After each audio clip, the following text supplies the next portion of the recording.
Rockville coming out with new subs? Stay tuned.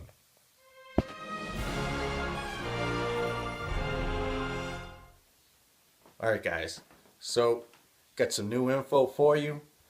It appears Rockville is going to be coming out with their new line of subwoofers, the K9 subs, K9 woofers. Anyways, so I might be one of the first people to receive some 15s from them. I'm obviously going to pay for them. I'm not getting anything free, but check this out. Sneak peek of what they look like.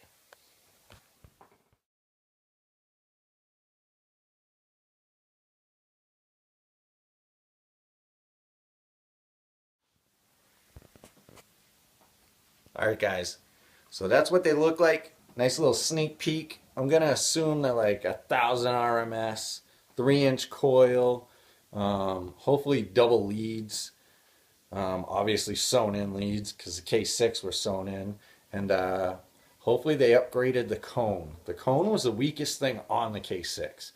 So these look pretty beefy.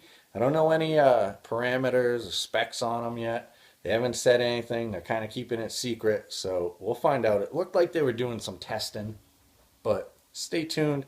Comment below what you think of their new subs, the K9 woofers, and subscribe, like. Let me know what you think. Comment below. Peace out.